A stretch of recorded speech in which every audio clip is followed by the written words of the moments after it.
Hello and welcome to our Federal Budget Update. Well, it promised to be an eventful night for superannuation, and this week's Federal Budget didn't disappoint. And it's not just an entitlement crackdown on the high income earning Australians, as this budget reduces everyone's concessional contribution caps from $35,000 or $30,000 if you're under 50 years of age to only $25,000. So if you're say 50 years of age right now and you're salary sacrificing up to the maximum of $35,000, you'll be stopped from putting in $10,000 a year because the new cap is only $25,000. So think about this over 15 years. That could be $500,000 or more that you won't see in retirement that you would have had if you'd been contributing up to your maximum cap. So of course there aren't many Aussies conforming to that example of a huge super saver, but over time there are plenty of us trying to build our super balance in our 50s and 60s, and salary sacrificing is a great way to do it. The government reduces what you can put in, it certainly reduces what you can take out. By the way, you can now only have a maximum of 1.6 million in your super fund in pension mode. So lots of wealthier superannuants will have to draw money out of their super pension mode, and this will be put into who knows where. In all likelihood, income earnings won't be taxed at 0% anymore, but 15%. Because the money over 1.6 million can be put back into accumulation mode again, it will be taxed at 15% instead of 0%. But if retirees do this, all the assets move back to accumulation phase will still have an underlying capital gain on them, whereas before in pension mode, they didn't. I was talking to a client this morning who suggested she might move some assets out of super. The capital gain realised by doing this would still be tax exempt. But then you'd be holding the assets with a higher cost base outside super, and then you've got the income being taxed at your marginal rate outside super.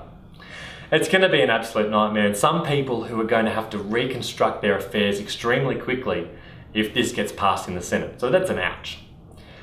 As of next year, earnings in super, where the trustee has taken out a transition to retirement pension, those earnings will be taxed at 15%, not 0. So ouch again. More pain comes when lifetime caps are put on the non-concessional contributions, which is being set at $500,000. So right now, someone using their own cash could put in $180,000 a year, or every 5 years and 10 years and 20 years. So this is going to be a big slug if they can't put in $180,000 a year for as long as they like. Anyone with a low super balance but a valuable house who is planning to sell the house, buy a cheaper one and roll the leftover proceeds into super for a comfortable retirement will only be able to do a maximum of $500,000 as an after-tax non-concessional contribution. And by the way, this dates back to 2007. So if you've put $100,000 in since 2007, you can only put $400,000 more in. So that's another ouch. That's a big one. If you earn $250,000, once you take your taxable income, you add back losses from negative gearing property or shares or any reportable fringe benefits, and look at your income plus super contributions, then your new super contributions will be taxed at 30%, not 15%. This threshold used to be $300,000 before this budget. Call that an ouch as well. But it's not all bad news.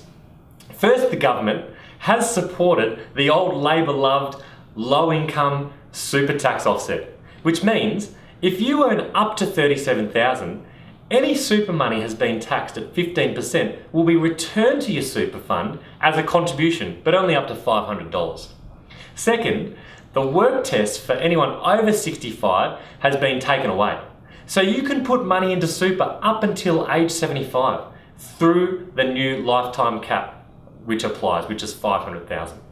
And thirdly, if someone has been out of the workforce for a number of years and their super balance is under $500,000, you can use their unused capacity in their concessional contribution caps. So imagine your dear wife's been out of work for 5 years. She'd have 5 lots of $20,000 caps. She could have filled up with her boss's contributions, being compulsory super, or her own salary sacrifice amounts. And this will help her play catch up with her super. So what Scott Morrison has done is he's taken away super as a low tax shelter for the moderate and wealthy people, and it'll force a lot of super monies back into a high tax regime. But it'll mean that financial advisors like me will be in high demand because people will need to rearrange their finances, and I reckon the budget is pro-property. So Australians love property and they're learning to love super, but after this budget, wealthier super savers and young aspirational ones will start to look at alternatives such as property that will fit the bill. So high income earners will potentially go straight into property and go straight into negative gearing or neutral gearing. They'll look at those opportunities outside of super.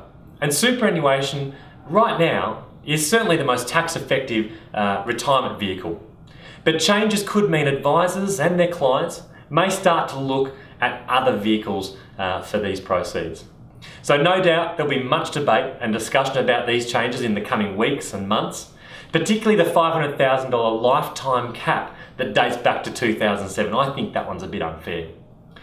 So the test for this budget is whether Australia will have more pensioners or more self-funded retirees in years to come. We intend to initiate client reviews for those clients immediately affected by the $1.6 million cap. And if you can't verify the amount of non-concessional contributions that you've made to super since 1 July 2007, you should proceed with extreme caution or seek some advice. To discuss these changes to superannuation, your plans for retirement, or how to take advantage of alternative ways to grow your wealth, please don't hesitate to click on the appointment button below and make an appointment. Well, there you have it, our high-level summary of this week's federal budget. Myself and my team will be contacting clients that may be affected by the changes, so please scroll down for more detail on the changes and my thoughts, and I look forward to talking to you soon.